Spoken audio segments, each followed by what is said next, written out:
Ya estamos todos. Ahí azul, ahí está. Buenas tardes a todos, bienvenidos a la primera sesión de la tarde de esta 18ª edición del Foro Metropolitano, ¿sí? El evento anual de la Fundación Metropolitana en el que condensamos gran parte del trabajo del año, marcamos los lineamientos para el año próximo. Estamos muy contentos de poder abordar este tema tan trascendental como es la agenda ambiental, con un panel de lujo que nos acompaña. Quiero dar en nombre de la Fundación la bienvenida a Cristina Maistegui, coordinadora de la Red Mujeres en Diálogo Ambiental, a Azul Schwarzman, coordinadora de Investigación y Política para la Sustentabilidad de Cohouse Global, a Dana Oyarzábal, militante de Jóvenes por el Clima, ¿sí? A Francisco Sánchez, director de Reciclado y Economía Circular del Gobierno de la Ciudad de Buenos Aires, y muy especialmente a Pablo Mesa, coordinador académico del Centro de Estudios Metropolitanos, un socio estratégico de la Fundación, no solo para el armado de esta mesa, sino para otras mesas de este foro. Pablo va a oficiar de moderador. En nombre de la Fundación, además, quiero agradecer a las personas que nos siguen en este momento por el canal de YouTube de la Fundación, por la página 2021.forometropolitano.org.ar y por nuestro portal de noticias, el metropolitanoonline.com, que por ahí se escucha en la modalidad de radio, así que estamos muy contentos de tener todos esos vehículos para que la gente nos pueda acompañar durante estos 2 días que dura el Foro Metropolitano. Una vez más, y en nombre de la Fundación, les doy la bienvenida, le voy a ceder la palabra a Pablo Mesa, me voy a quedar por si hubiera algún inconveniente con la conexión de Pablo, para seguir en la administración del uso del micrófono, mientras Pablo recupera la señal, pero entiendo que no va a pasar nada. Esperemos así que no. que esperemos que no. Así que, pero si me voy, se corta, entonces me quedo, y atentamente los voy a escuchar a todos. Bienvenidos, y muchísimas gracias por sumarse al Foro Metropolitano. Bueno, muy buenas tardes a todos y a todas. Un gusto y una oportunidad compartir este cierre, este ciclo que ha tenido un proceso con los encuentros ambientales metropolitanos. La verdad que para mí es un gusto y, como dije, una oportunidad poder moderar este foro final. Foro final que tiene como antecedentes los foros que estuvimos vinculando y viendo aspectos vinculados a la economía verde, a la transición justa, a la descarbonización de la economía en el área metropolitana, cuáles eran las estrategias. También hablamos de aspectos vinculados a la adaptación y la necesidad de la generación de áreas verdes, áreas protegidas, con la necesidad también de soluciones basadas en la naturaleza, con propuestas vinculadas a dejar de planificar emprendimientos inmobiliarios sobre costa ribereña. Vimos la política de flujo de la gestión de residuos sólidos urbanos como toda política de flujo, como puede ser la de transporte, la de residuos, la necesidad de realmente que esos flujos puedan conducirse para su mejor tratamiento, para evitar externalidades negativas en la región y para aumentar la competitividad sistémica de la región, ¿no? Vimos una región con tasas de recuperación realmente de naturaleza embrionaria, que tiene asincronías también en algunos aspectos vinculados, por ejemplo, los residuos especiales de generación universal, los REG, que estuvimos trabajando, con idas y venidas en procesos tecnológicos que se pretenden implementar, por ejemplo, las modificaciones de las leyes de Cava, de la 1854, promoviendo la termovalorización, en fin, hay un escenario de transición hacia una economía circular donde también con algunos lineamientos, con una mirada prospectiva, ¿no? Pensar en estrategias de financiación conjunta, mejorar los aspectos de flujo de residuos en el AMBA, también avanzar sobre presupuestos. Hemos hablado de presupuestos ecuánimes, ¿no? Si uno pretende igual gestión, necesita presupuestos ecuánimes en todos los distritos.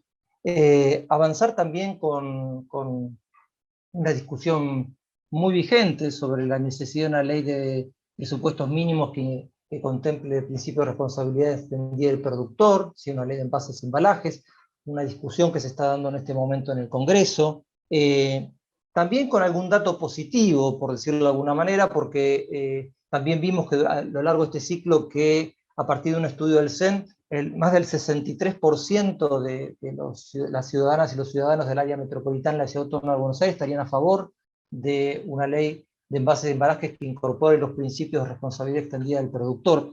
En fin, estamos en una situación de transición en el marco de esta crisis climática que nos toca atravesar, en el marco de generar instrumentos para economía circular, en el marco de generar empleo verde, ¿sí? Y me parece que esos son los tópicos y los objetivos que nos vinimos trazando para desarrollar esta instancia. Así que, bienvenido Francisco, un gusto conocerte, no te conocía. Tenés tus 10 minutos y te escuchamos. Muchísimas gracias Pablo y Gastón y a todo el equipo de la Fundación Metropolitana. También un gusto poder compartir hoy con Cristina, Azul, Dana y Trinidad este panel. Desde la ciudad estamos muy contentos de participar. Y nosotros, para el gobierno de la ciudad y especialmente para este ministerio, quien es ministra Clara Mucio, el Ministerio de Espacio Público y Higiene Urbana, la agenda ambiental tiene como meta superadora ser una ciudad sustentable. Y por eso es que trabajamos en acciones sobre el cambio climático, la gestión integral inclusiva de los residuos y la economía circular en conjunto con todos los actores de la sociedad. Nosotros decimos que para generar un cambio cultural, que es lo que necesitamos para poder hacer frente al cambio climático, necesitamos de todos los actores de la sociedad. Nosotros como gobierno no nos alcanzamos y para generar esa transformación que ya es necesaria, necesitamos de todos. La economía circular, como vos decías al inicio, nos propone un nuevo paradigma, que lo abordamos en nuestro caso desde lo normativo, la gobernanza y el financiamiento. La ciudad se ubica hoy en el centro de este nuevo paradigma, siendo promotora de un nuevo modelo de consumo responsable. Por eso este año creamos la Red de Economía Circular y hace una semana lanzamos en conjunto con la legislatura de la ciudad y especialmente el legislador Hernán Reyes, la Ley de Economía Circular de la ciudad, que tiene como objetivo primordial crear una estrategia de economía circular que sea transversal a todo el gobierno, pero también a los sectores productivos y también que pueda darle lugar a que la ciudadanía se involucre. No solo las empresas, sino también las ONGs y las universidades, que son voceras de todo lo que podemos hacer en esta materia. Los actores de la economía circular tienen que ser motores de este cambio. Por eso forman parte de la red ya más de 250 empresas, ONGs y universidades, en el cual mantenemos un diálogo constante y permanente para avanzar y encontrar nuevas oportunidades para la reducción de los residuos y la mejor gestión de cada uno de ellos. Los objetivos de economía circular que nos plantea la Fundación Ellen MacArthur son rectores de nuevas políticas públicas de las grandes urbes, como así también los gobiernos federales tienen que fomentar el desarrollo de industrias claves, desalentar el uso de ciertos materiales e incentivar el desarrollo de normativas, como vos decías al inicio, de responsabilidad extendida del productor. En el mundo post-pandemia, también la economía circular promueve la industria del reciclaje, que es una gran generadora del llamado empleo verde. Según la OIT, solo en reciclaje pueden incorporarse 50 millones de nuevos puestos de trabajo a nivel mundial. Recientemente, Clara, nuestra ministra, estuvo en la COP26 y presentó el Plan de Acción Climática, donde desde la ciudad priorizamos las acciones técnicas de transporte, energía y residuos, articulando entre todas las áreas de gobierno para que justamente podamos llevar adelante este plan tan ambicioso pero tan necesario. Buenos Aires también adhirió a la Declaración Conjunta sobre Vehículos de Emisión Cero, por lo cual es una de las primeras ciudades del mundo que se compromete a que todos los vehículos pesados que se adquieran en nuevas ventas generen cero emisiones para 2040. Además, Horacio Rodríguez Larreta confirmó que la próxima cumbre mundial de alcaldes de C40 será en Buenos Aires. La reunión internacional más importante de ciudades será acá en la ciudad de Buenos Aires en octubre del año que viene.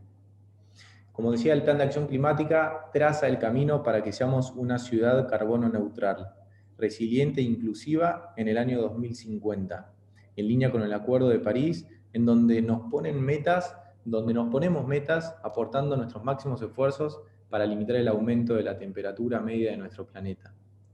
Este proceso del PAC se inició en el 2019 y fue trabajado con más de 30 áreas de gobierno, en coordinación con la red de C40 y con la colaboración de un consejo asesor externo conformado por expertos. Algunas de las metas que allí se encuentran es que el 80% de los restos verdes sean compostados para 2030, el 100% del tratamiento de papel y cartón para 2050 y el 80% de tratamiento de los residuos orgánicos para 2040. Y dentro de lo que son las emisiones de gases de efecto invernadero, los residuos aportan el 15% de esas emisiones. Y es por eso que desde la ciudad lanzamos el plan de reciclado BEA Recicla, que tiene como objetivo 3 ejes de trabajo: fomentar el consumo responsable, mejorar nuestra gestión de residuos y fomentar la economía circular. Para la gestión de residuos, hoy actualmente en la ciudad trabajan 12 cooperativas de recuperadores urbanos y recuperadoras urbanas, que lo que hacen es todos los días juntar los reciclables de toda la ciudad y los tratan en 16 centros verdes, en donde todo ese material que antes podría ser un residuo desechado, se transforma en un recurso para volver a ingresar a la economía. Hoy tenemos un programa muy grande de concientización para poder llegar a todos los vecinos y las vecinas de la ciudad sobre cuáles son los mejores hábitos que pueden incorporar para fomentar el consumo responsable y qué tenemos que hacer con ese residuo que generamos, tanto reciclable como orgánico, para que pueda ir a cada una de las cooperativas y así volver a ingresar a la economía circular. Y siguiendo con este tercer eje de trabajo, la economía circular para nosotros es muy importante y creemos que la matriz productiva de la ciudad tiene que ir hacia un esquema de circularidad. Es por eso que lanzamos la red de economía circular, que hoy cuenta con más de 250 empresas, ONGs y universidades, en donde ellas también son voceras de todo lo que buscamos. Tienen el compromiso de, así como nosotros, desde gobierno, pero también los vecinos y las vecinas, de poder aportar a este plan de acción climática que tanto nos desafía y con tanta urgencia. Los objetivos que también tiene la Ley de Economía Circular que acabamos de lanzar, básicamente son confeccionar y publicar y actualizar una estrategia de economía circular que pueda incorporar a todas las áreas de gobierno como un eje central de nuestra administración pública, pero también a todos los sectores que hacen a la economía en la ciudad. Necesitamos trabajar en esta transición hacia la economía circular de manera colaborativa. La red es necesaria porque precisamos colaborar entre todos para prevenir la contaminación, pero además también para llegar a ese impacto social y ambiental que necesitamos para poder seguir generando desarrollo económico, pero de una manera mucho más amigable con el ambiente.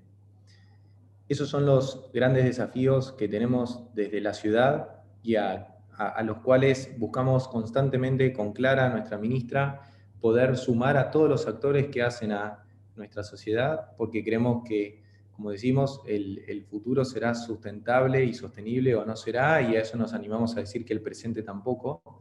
Así que, y para eso necesitamos de todos.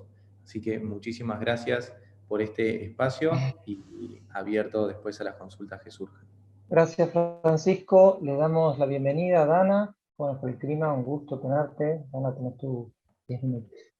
Buenas tardes.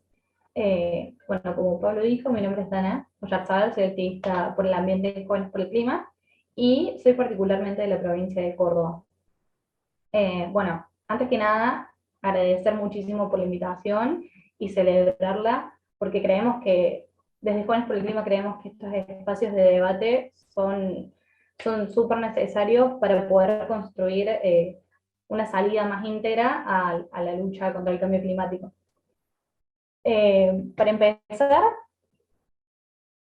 es necesario también entender que la raíz del cambio climático está en nuestro modelo de producción y de consumo y la forma en que nos relacionamos social y económicamente con la naturaleza. Muchas veces pensamos que el ambiente y la naturaleza es como algo dividido de los humanos, de las personas, y en realidad no es así, sino que nosotros también somos pura naturaleza. Bueno, en este sentido requiere un análisis político complejo y detenido, porque el problema necesita de una solución integral, y también que asumamos las responsabilidades que nos tocan, porque teniendo en cuenta que ellas son diferentes, depende el punto o el rol que ocupamos tanto en la sociedad como en el plano internacional como Argentina. Bueno, principalmente y en general se necesita una apuesta al desarrollo económico de modelos energéticos con fuentes renovables. Y también esto tiene que ir de la mano con el traspaso de trabajadores del sector hidrocarburífero hacia las fuentes renovables de energía, porque es necesario que pensemos en aquellas personas que en este momento están ocupando un lugar en la industria hidrocarburífera, que si cerramos todo eso, el impacto social va a ser demasiado y económico también. Entonces se debe hacer una transición paulatina, incorporando todos estos trabajadores a las nuevas industrias verdes, para que sea justo social y ambientalmente hablando. A su vez, también necesitamos transicionar un modelo ecológico con base en justicia social, donde el acceso, por ejemplo, al agua potable, a una alimentación variada o a la información, no sea el privilegio de unos pocos.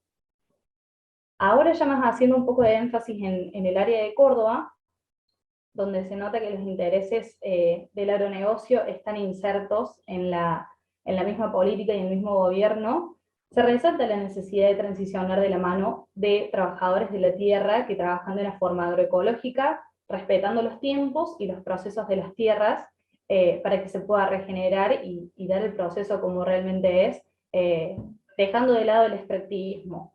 No solo para una redistribución de los ingresos y justicia ambiental, sino que este modelo extractivista significa que cientos de personas que viven cerca de los campos de soja de Córdoba son fumigados todos los días, y al fin y al cabo esta soja ni siquiera se produce para que la población coma, sino que se produce para alimentar el ganado. Y también la provincia de Córdoba todos los años sufre incendios que se provocan por la especulación inmobiliaria y el sector agrícola y ganadero. Todos sabemos que, bueno, en Córdoba se caracteriza mucho por la soja, y estos incendios no dejan de pasar porque hay una impunidad, y no se recibe ningún castigo, ninguna penalización por los incendios provocados. Pero con la crisis ecológica también, y el cambio climático, y se fueron haciendo cada vez más extremos los incendios. Entonces, en este sentido también necesitamos que la ciencia y la tecnología estén a favor y vayan acompañando todos estos procesos necesarios para, bueno, como se dijo antes, no traspasar el 1,5 grados centígrados, que muy bien lo dice en el Acuerdo de París. Y también de la mano de la ciencia y la tecnología tiene que ir la participación ciudadana. Desde Jóvenes por el Clima creemos que es fundamental la participación ciudadana, por eso estuvimos también trabajando muchísimo con el Acuerdo de Escazú, que se ratificó el 22 de abril de 2021, porque la población tiene que estar enterada y tiene que participar de la toma de decisiones, porque al fin y al cabo terminan afectando a la misma gente que vive. Por otra parte, y también para entender el modelo en el que estamos viviendo, tenemos que entender la economía actual.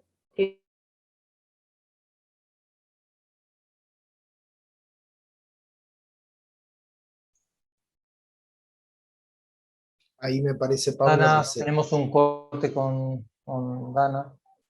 sí. Vamos a ver si lo podemos recuperar. Se pierde unos segundos. Dana, ¿nos escuchás? Bueno. Bueno, Dana, si vos querés redondear la idea, damos unos minutos al final, si no te puedes conectar. Y Trinidad, ¿estás ahí? Perdón, Trinidad. Azul, ¿estás ahí? Sí, hola. Bueno, Sí. Azul. Sí, Dana se no, volverá a conectar. Y si no le damos unos minutos, por Ahí, supuesto. ahí se está conectando nuevamente y si no, está bien, Pablo, que siga. Acá. Sí, no, ahí la Ahí recuperamos. volvimos. Ahí estoy. Sí, dale. Cosas de la virtualidad, se me trabó la computadora. No te preocupes, no te preocupes. No sé No te dónde preocupes. quedé. Te escuchamos, seguí tranquila. Bueno, estaba hablando del modelo, para entender el modelo en el que vivimos, que básicamente necesitamos, la economía funciona de la manera...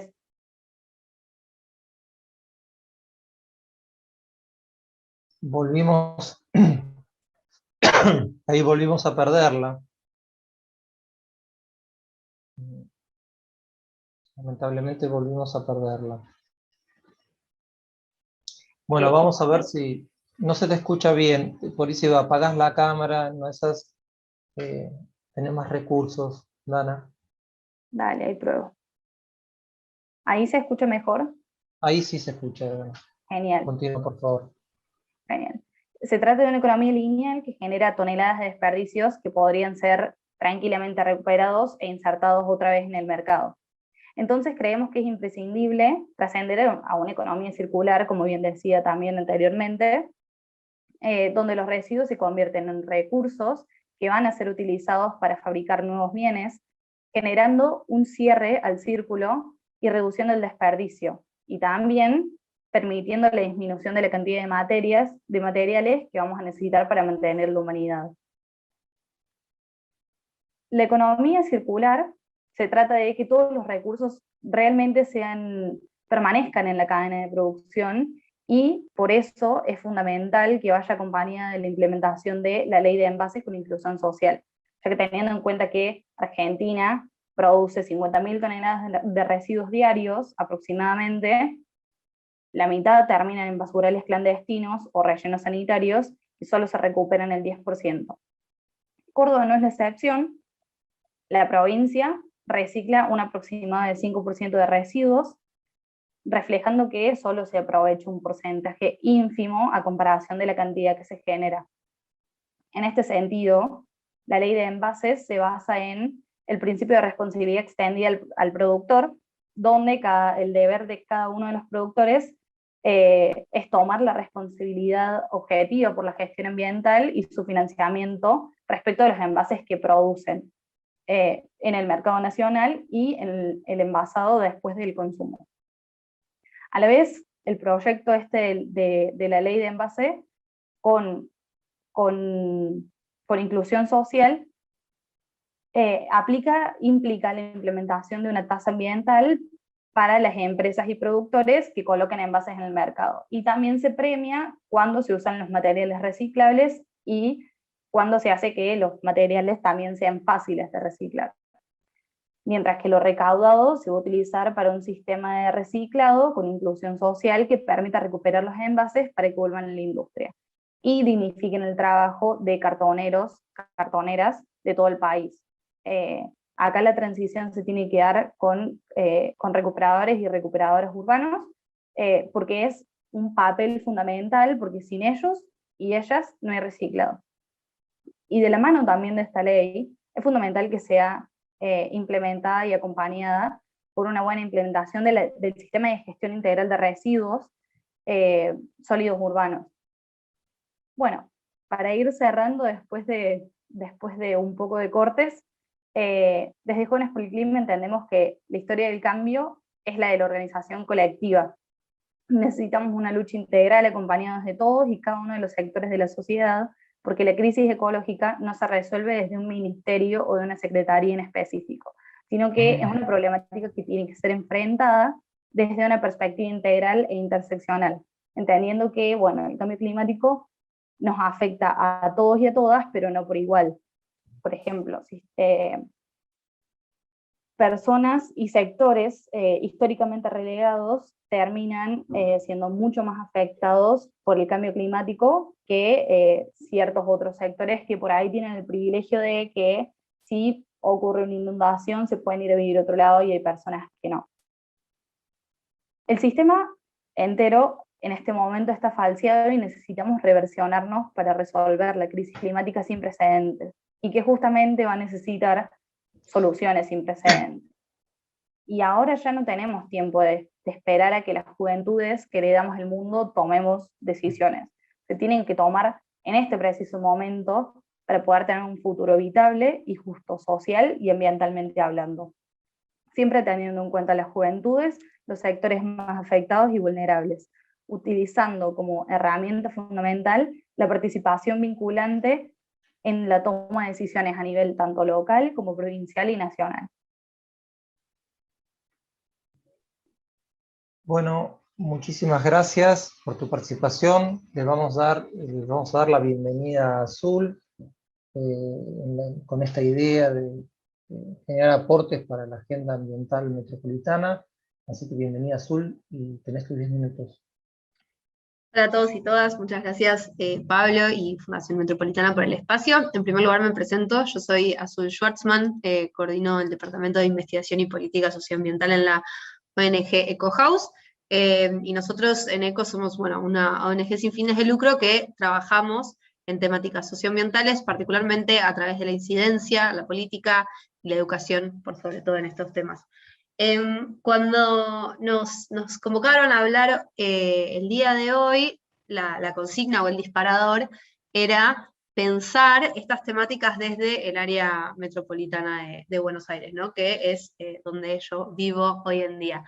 Y para mí, para pensar los desafíos en temáticas ambientales que vivimos y que se vienen en la ciudad de Buenos Aires, para mí hay 3 grandes ejes que tienen que ser prioridad, que se deben trabajar tanto desde la ciudadanía como desde los gobiernos en la Ciudad Autónoma de Buenos Aires y en el AMBA, y bueno, después está como el eje paraguas que es el cambio climático. Pero los 3 principales ejes que yo identifico en particular, en primer lugar, tienen que ver con los espacios verdes, y lo hemos visto en la pandemia, la necesidad de espacios verdes, no solamente como espacios centrales para la adaptación y para la mitigación al cambio climático, sino espacios centrales también para la salud humana, en particular en contextos de encierro como fue la pandemia, y la ciudad de Buenos Aires lamentablemente está en el podio de las ciudades con menos cantidad de espacios verdes por habitante en nuestra región,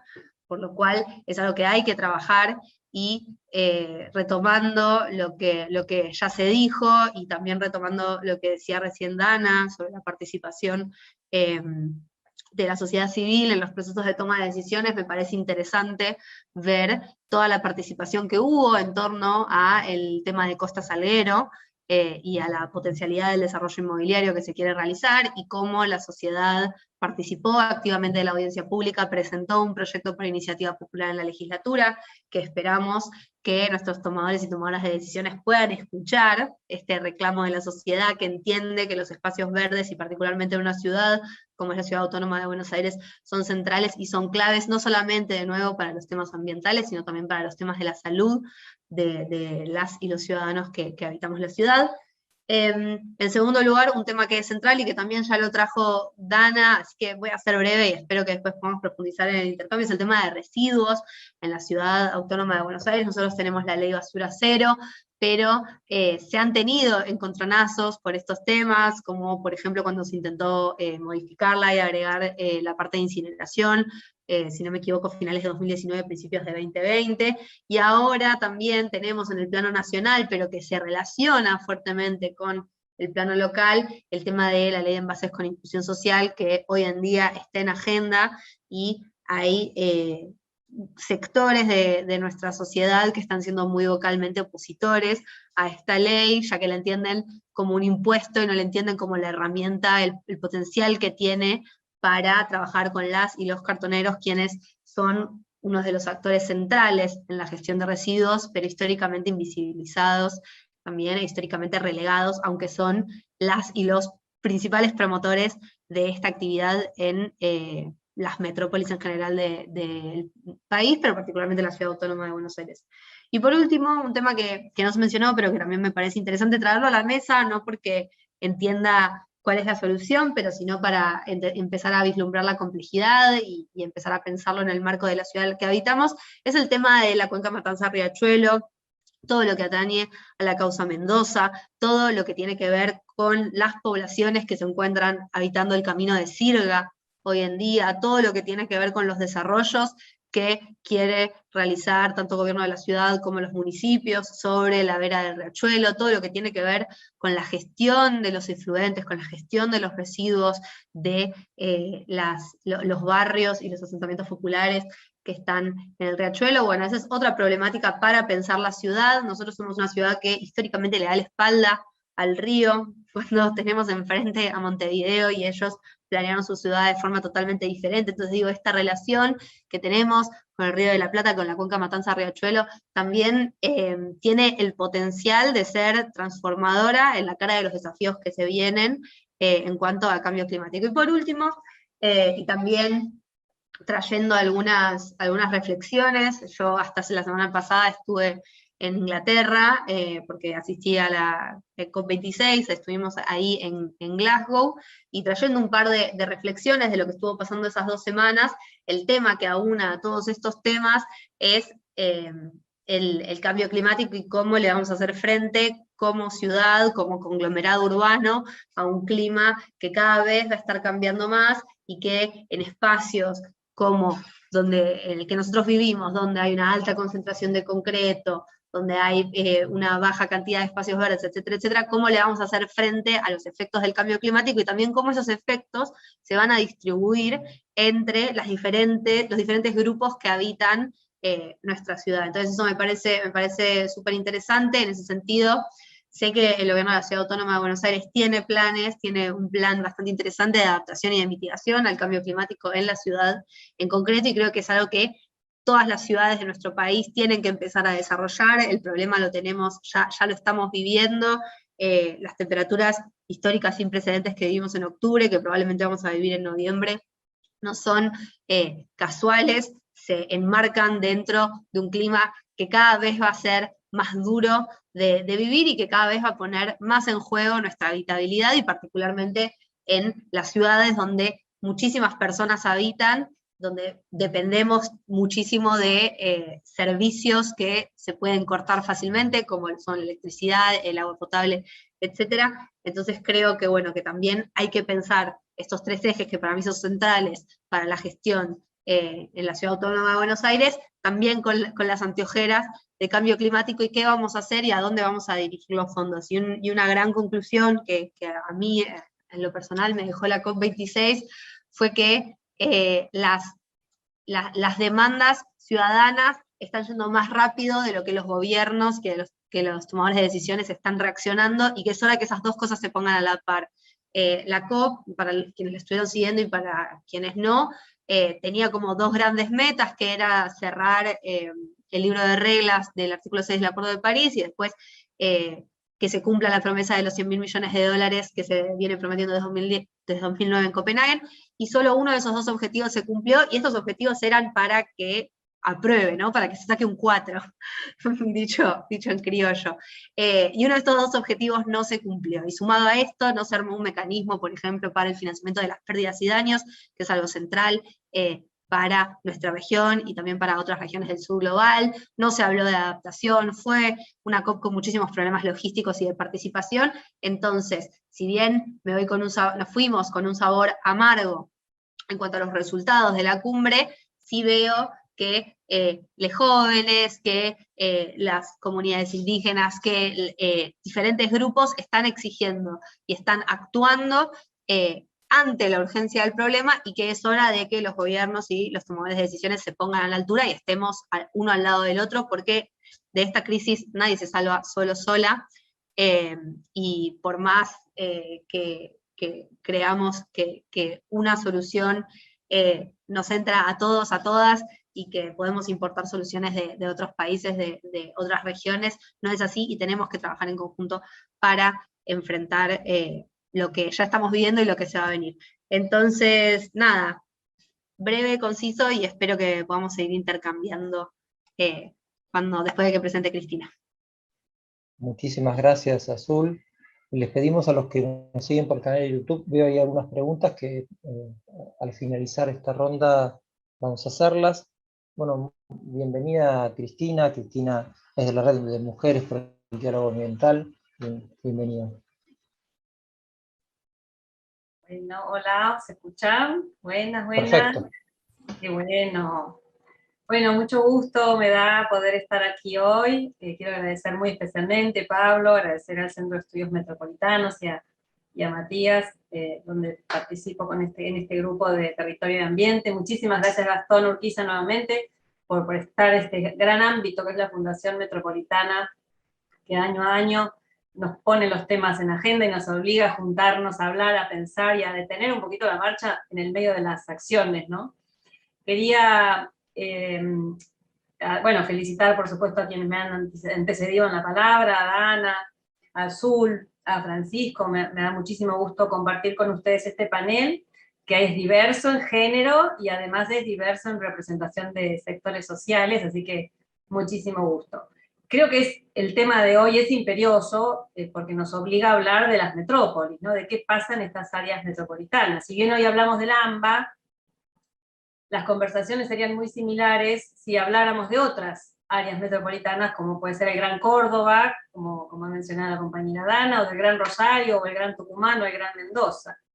Ahora, el AMBA en Argentina tiene una historia especial y una configuración especial porque expresa apenas un 0,4% del territorio continental del país, pero es el 40% de la población aproximadamente, lo mismo en actividad económica, entonces, bueno, todos los problemas allí se dan de manera mucho más intensa. Por ejemplo, la contaminación, como mencionaba Azul anteriormente, de la cuenca Matanza-Riachuelo, que se da no por casualidad en esta cuenca, en esta área metropolitana, ¿no?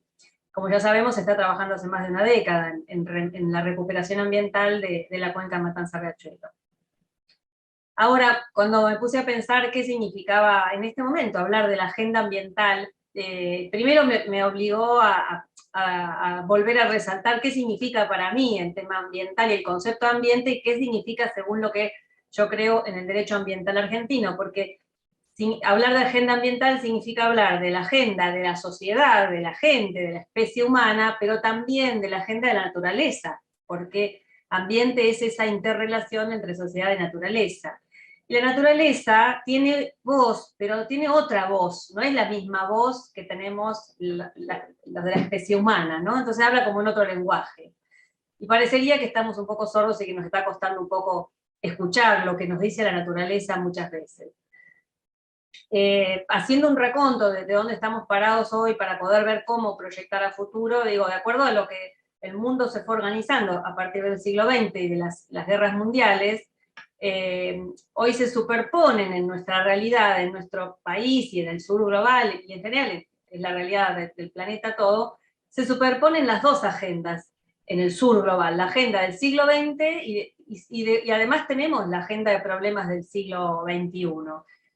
¿A qué me refiero? La agenda del siglo XX era la agenda de los derechos sociales, de los derechos económicos, de los derechos políticos, de los derechos humanos, de la salud, de la educación, del trabajo, de la vivienda, muchas de las cosas que aquí se han mencionado y las que se van a trabajar en todo el foro, ¿no? El trabajo, el techo para todos los habitantes. Sabemos que en el mundo hay más de 800 millones de habitantes que no tienen un techo para dormir. Todas estas necesidades básicas insatisfechas en este contexto económico que produce más desigualdad, ¿no? Y por otro lado tenemos la agenda nueva, esta agenda del siglo XXI, de la cual también estamos hablando en este panel intensamente, donde la discriminación por género es uno de los temas principales de la agenda, el fenómeno de las migraciones, que es respuesta a esta desigualdad y a las problemáticas climáticas, y el cambio de las reglas del juego que nos trae hoy el calentamiento global, que ha sido tema recurrente en todas nuestras exposiciones. Desde la red de mujeres, nosotras entendemos que hay que profundizar los diálogos, y por eso insistimos en que hay que dar todos los debates que haya que dar, pero hay que tener objetivos claros desde una mirada nacional, o sea, desde el anclaje nacional, Argentina aquí ahora, inclusiva. ¿Qué hacemos? ¿Cómo hacemos? ¿Cuáles van a ser las propuestas que nosotros podemos llevar adelante? Primero creemos que hay que hacer estrategias de planificación con diversos escenarios, es decir, no podemos pensar un solo escenario a futuro porque nos estaríamos equivocando. La diversidad de escenarios posibles, por la capacidad de articulación y por el dinamismo de la realidad mundial, es hoy indispensable. Esto lo sabemos porque, por ejemplo, lo ha sostenido el sociólogo Bauman, cuando definió que vivimos en un mundo líquido y entonces permanentemente estamos teniendo que adecuarnos a esas realidades que van cambiando, pero además sabemos que es un mundo donde se comparten socialmente los riesgos y los perjuicios entre todos y todas, pero hay unos pocos que se apropian de los beneficios. Entonces, ese es el modelo de desigualdad que creemos que hay que apuntar de fondo, y encuentro mucha coincidencia con lo que mis compañeras han expresado anteriormente.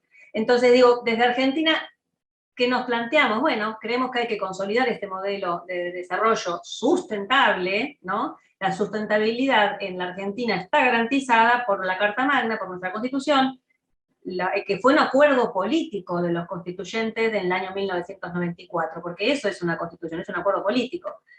¿Y qué implica principalmente este acuerdo?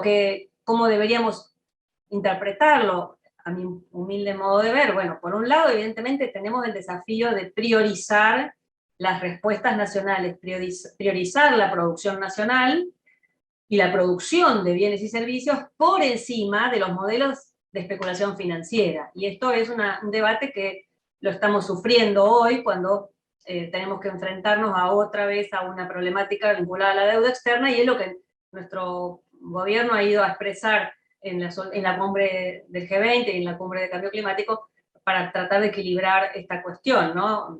Los que estuvieron allá, no tuve el gusto esta vez de estar, estuve en la anterior COP, pero los que estuvieron allá seguramente tienen bien presente este debate y este planteo, no solamente de Argentina, sino de varios países de América Latina y del sur.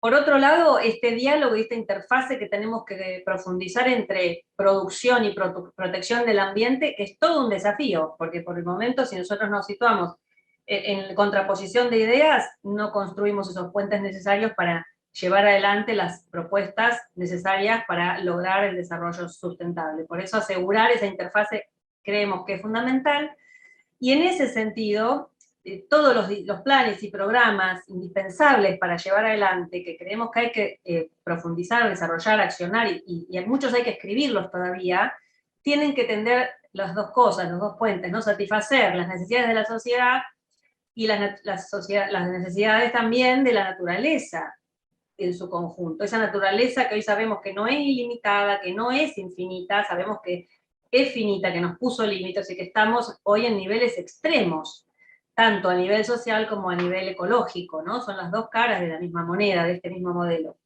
Decía Dana, qué importante que es asumir responsabilidades. Quiero robar esa frase que me resultó muy interesante, sobre todo viniendo de esta generación joven y con tanta fuerza que hoy nos está impulsando a tomar decisiones y a tomar compromisos. Y no puedo dejar de mencionar entonces que hablar de una ciudad sustentable, como puede ser la cabeza de una metrópoli, que en este caso es la Ciudad Autónoma de Buenos Aires, no puede ser analizada recortada de lo que es la realidad del área metropolitana. Y entonces digo, felicito que se esté pensando en economía circular y que se esté trabajando en reciclaje, pero no hay que dejar de mencionar que el modelo que puede implementar una ciudad cabeza de un área metropolitana, como es el caso del gobierno de la Ciudad Autónoma de Buenos Aires, depende de lo que se entierra, los residuos que se siguen enterrando en la provincia de Buenos Aires. Si no, esto no cerraría, porque la ciudad no está asumiendo la responsabilidad de tratar el 100% de los residuos, sino una pequeña parte que va trabajando para disponer. Entonces, hay una mirada que creo que hay que darle esa integralidad de región, ¿no? No está hoy la provincia de Buenos Aires aquí asentada, pero bueno, yo soy de provincia y además soy de La Plata, ¿no? Una de las ciudades que también tiene es la capital de la provincia de Buenos Aires, y permanentemente tenemos este debate sobre cómo incorporar esa mirada metropolitana. Entonces, economía circular también es dejar de enterrar, no solamente hacer buena gestión con los residuos, generar menos residuos, sino también es dejar de enterrarlo rápidamente o lo más posible. Entonces, bueno, un poco a nivel de propuestas, para ir terminando algunas ideas que también algunas ya se han mencionado, quiero resaltar. Por un lado, la respuesta que se da desde el punto de vista legislativo y desde el punto de vista de las políticas que se ha dado en materia de educación ambiental. Y no quiero dejar de mencionar porque son políticas que han comenzado a implementarse ya, que son efectivamente conducentes que surgen de una ley que ha salido por unanimidad, además, en este Congreso Nacional argentino, la ley Yolanda, que es la ley de educación ambiental para funcionarios y funcionarias públicas del nivel nacional, para todos los niveles de gobierno, la ley de educación ambiental integral, los dos números de las leyes son la 27.592 y la 27.621.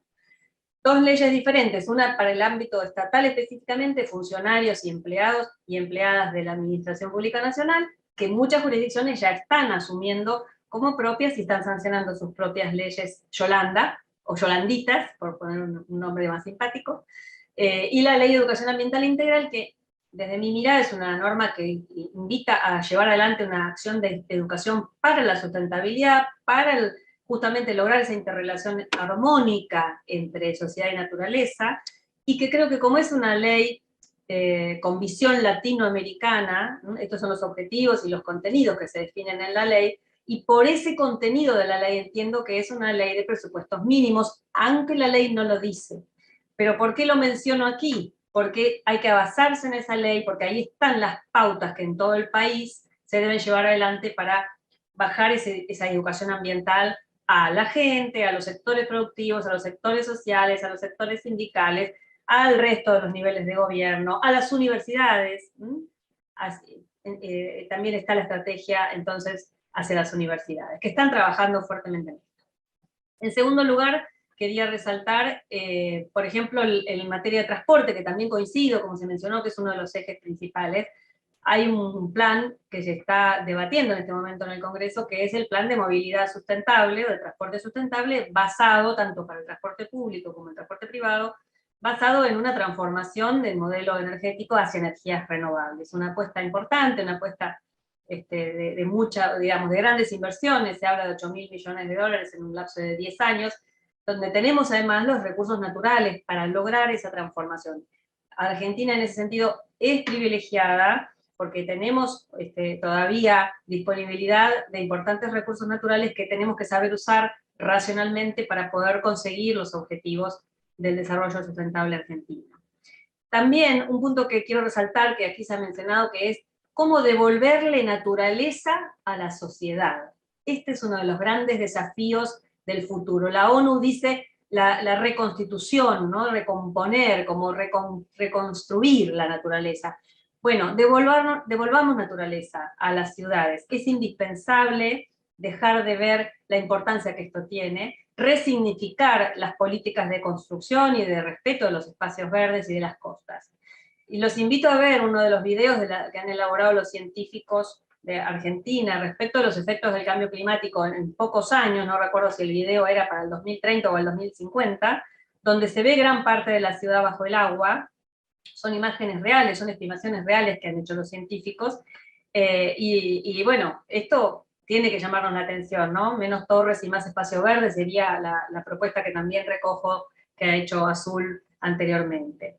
Y por último, que también aquí se ha mencionado, la cuestión de residuos, que hemos hablado bastante, entonces bueno, creo que también es importante resaltar que la gestión actual metropolitana pueda ser completada de alguna manera o configurada con el principio REP, que lo que hace es obligar al sector privado que hoy está ausente en esta gran responsabilidad. Como también se dijo, estamos en este tema trabajando en el Senado ya desde hace 2 años, y actualmente ha entrado hace muy poquito el proyecto que también se mencionó aquí, en la Cámara de Diputados, que es un proyecto del Poder Ejecutivo Nacional. Así que bueno, con un agradecimiento otra vez especial, quedo abierta al diálogo. No siempre podemos estar de acuerdo en absolutamente todo, aunque ponemos mucha energía para decir las cosas buenas, también tenemos que decir las cosas que tenemos que cambiar y que tenemos que mejorar para hacer una sociedad sustentable también. Así que muchas gracias otra vez, Pablo, por esta oportunidad. No, muchas gracias a vos, Cristina. La verdad que es súper interesante, rescato de los 4 expositores y expositoras muchísimos puntos. Acá tengo una sola pregunta, se la voy a hacer a Francisco, y después me voy a permitir hacerle a las otras panelistas una pregunta, ¿no? Que me quedé pensando. Bueno, acá, Francisco, la primera pregunta es si no considera una contradicción que la ciudad autónoma impulse la termovalorización por un lado y la economía circular por el otro, me refiero a la modificación de la ley 1854, recordemos que se modificó la ley 1854 por la 5.966, que luego se declaró inconstitucional, que permitía la termovalorización. No sé cómo lo ves vos en perspectiva, si fue un error o no, eso lo contestás luego, Francisco. Y para las otras invitadas, hablamos de educación ambiental, que es un tema estructurante, ¿no? La educación ambiental entendida como un acto político basado en valores para la transformación social, para lograr cambios actitudinales, y la participación. Yo me quedé pensando en la participación, ¿no?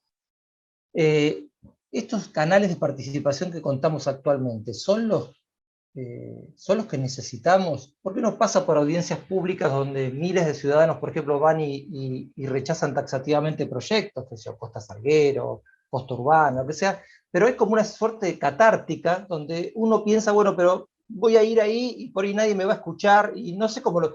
Y a mí me impulsa mucho, me gustó mucho lo de Dana Azul, esta fuerza, esta vitalidad de la juventud, donde ellas plantean de encontrar otros espacios, y me gustaría una reflexión sobre eso. Francisco, tu pregunta, y después quien quiera contestar, contesta. Muchísimas gracias, Pablo. Nosotros no vemos una contradicción en el sentido de que todavía tenemos un largo recorrido para hacer en materia de reciclables y orgánicos.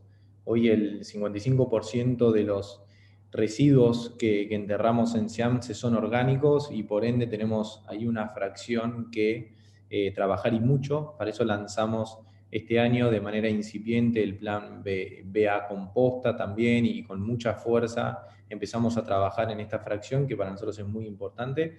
En la ciudad de Buenos Aires todo el tiempo estamos tratando de generar cambio cultural. En reciclables lo venimos haciendo hace muchos años, y ahí tenemos 12 cooperativas, como contaba, en la ciudad, que están formalizadas, que son más de 6.500 recuperadores y recuperadoras que trabajan todos los días, y nosotros en conjunto con ellos y con empresas, ONGs y universidades, estamos tratando de generar ese cambio cultural para que todos los vecinos de la ciudad puedan separar sus reciclables. Ese es uno de los objetivos del plan de reciclado de la ciudad.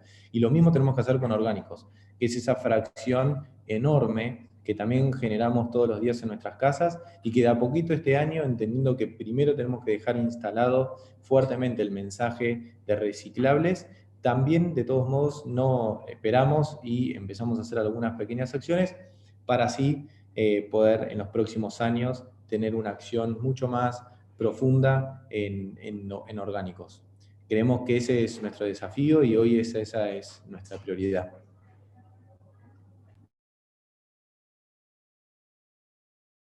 Me desmuteo, no sé quién quiere continuar con alguna reflexión sobre educación, sobre participación. Bueno, me quedé pensando en el Acuerdo de Escazú, en la Ley Yolanda, me quedé pensando en la educación ambiental y la necesidad de buscar otras instancias de participación efectivas, ¿no? Para que no sea un espacio catártico.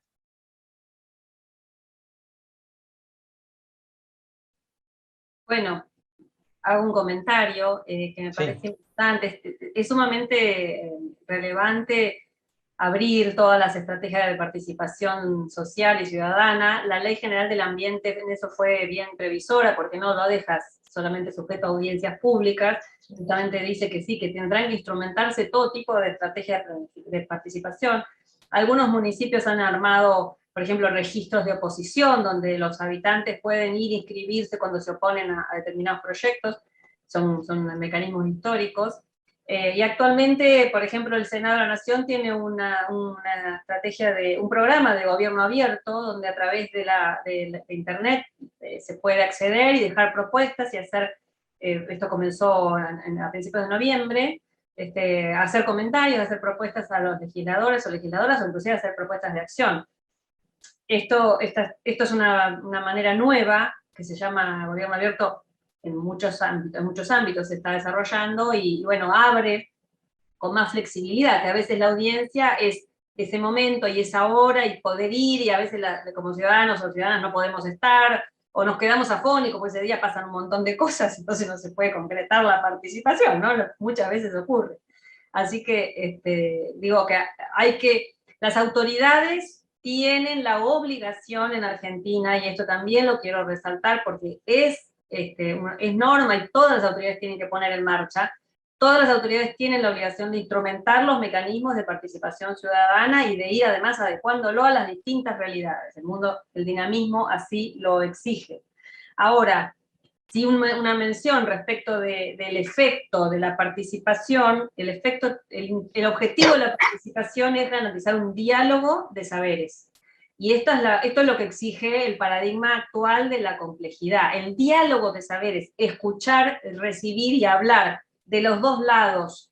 Hay un saber del Estado, hay un saber del sector privado, hay un saber de la sociedad o de las organizaciones de la sociedad, que son diversas, y tenemos que generar ese diálogo. Por supuesto, ese es el gran desafío que tenemos como sociedades democráticas que somos y que queremos seguir siéndolo, si es que queremos seguir siéndolo, aunque sabemos que es un sistema de gobierno muy vapuleado, digamos, muy combatido, porque más en Argentina, donde el voto es obligatorio, donde, bueno, no en todos los países tenemos este privilegio de que todos los sectores sociales tienen que emitir su voto, y esto garantiza la democracia, y también en materia ambiental es fundamental tenerlo en cuenta, ¿no? Cada una y cada uno tiene el mismo derecho a opinar en cualquier procedimiento.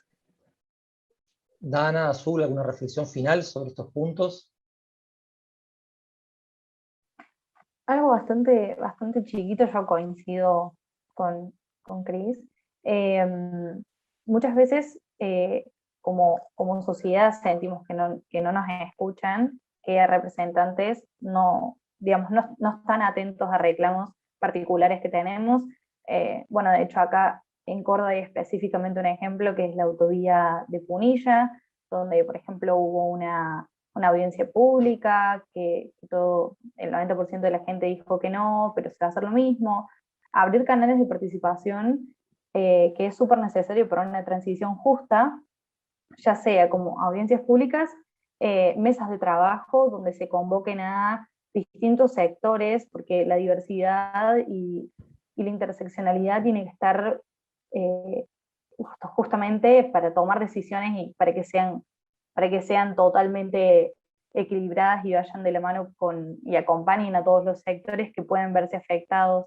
Entonces, tienen que ver con escuchar a la gente, ya sea en mesas de trabajo. También es muy importante la información que se otorgue desde los gobiernos, que eso también garantiza la participación ciudadana, porque si al fin y al cabo no tenemos información y no sabemos qué está pasando oficialmente, no es mucha la participación que se puede dar. Entonces, la respuesta a pedidos de información, las mesas de trabajo, las audiencias públicas, escuchar cuando se marcha, la marcha histórica del 24 de septiembre de las juventudes, digamos, esas formas de participación son claves, movilizar a la masa.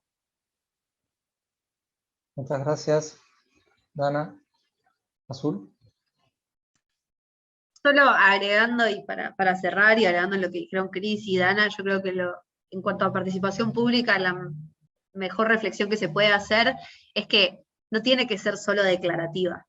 Simplemente eso, sea con el actor que estemos trabajando, si es con la juventud, pero no puede quedarse solo en instancias declarativas, porque eso realmente no es participación de la sociedad civil. Entonces digo, para un ejemplo concreto, si queremos involucrar a los jóvenes en un proceso de toma de decisiones, no es simplemente traerlos a la mesa y que puedan hablar, sino es realmente hacerlos y hacerlas partícipes de esos procesos de toma de decisiones. Yendo en concreto al proceso de la COP26, un ejemplo de buenas prácticas de esto es Chile. Chile tiene negociadores jóvenes, tiene una escuela de negociadores jóvenes y tiene 4 personas menores a 30 años que negocian por el país y que están en igualdad de condiciones que sus pares. Entonces, siempre que pensemos en procesos de participación pública, estemos organizándolos o estemos participándolos, pensemos si nuestra participación y si nuestra organización realmente está buscando generar espacios donde esos inputs puedan ser tomados y puedan ser incorporados, o si es simplemente algo declarativo y estamos haciendo un checklist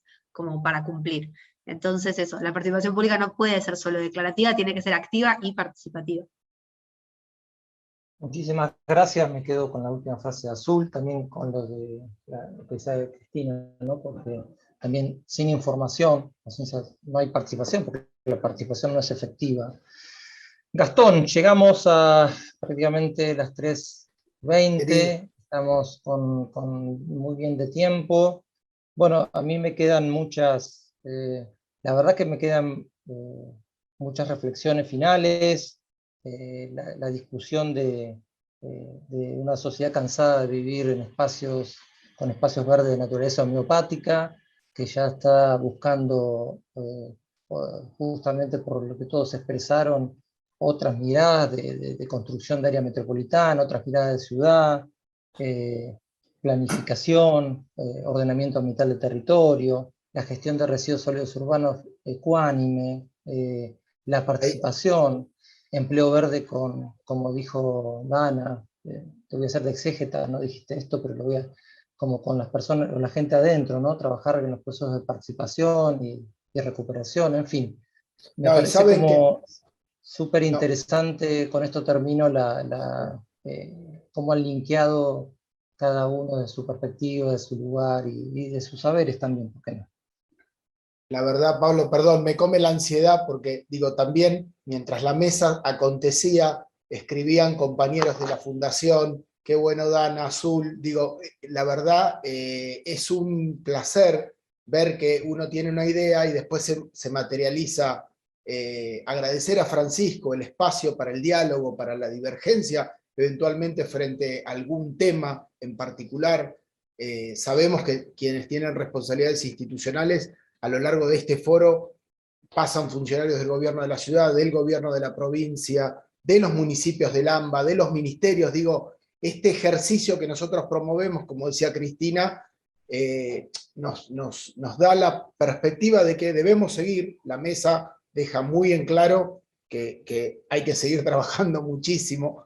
Una humilde, muy humilde contribución de la Fundación. Abrimos un espacio para recibir propuestas de jóvenes, tanto en temas de ambiente como en temas de movilidad. Siempre la Fundación se caracterizó por invitar a expertos, especialistas, académicos, funcionarios, y de un tiempo a esta parte nos dimos cuenta que debemos incorporar la mirada de los jóvenes, insisto, en la pequeña contribución que la Fundación puede hacer, que no tenemos ninguna responsabilidad institucional más que la de comprometernos con estos temas. Así que mañana en la mesa de transporte, una de las propuestas en relación con la movilidad, ¿sí? va a ser desarrollada por una joven que participó de este espacio, que no era un concurso, sino era un espacio abierto para integrar miradas, y en ese camino seguiremos trabajando. Ese es nuestro compromiso institucional. Una vez más, en nombre de la Fundación, bueno, primero a Pablo, que durante todo el año hemos trabajado juntos en este tema y seguiremos trabajando el año próximo. Francisco, Azul, Dana y Cristina. Cristina es una amiga de la casa de toda la vida de la Fundación, y me alegro muchísimo también por la participación de Azul, de Dana y del propio Francisco. Muchas gracias a las personas que nos acompañan por el canal de YouTube, por la página del foro, escuchándolo por la radio también, ¿no? Uno, bueno, ahora con el chat uno se distrae, pero me mandan imágenes y demás, y el foro sigue ahora en un rato con políticas de hábitat para el desarrollo federal, digo, temas que están absolutamente linkeados. Así que a las 16 los esperamos a todos los que quieran en la mesa de hábitat, y a ustedes les mando un beso y un abrazo enorme. Gracias por acompañar a la Fundación y seguiremos trabajando juntos. Buenas tardes. Bueno, buenas tardes y gracias a todos. Muchas gracias por la invitación. Chao, Muchas chao. gracias. Es un gusto enorme, enorme, enorme. Muchas gracias. Chao, chao.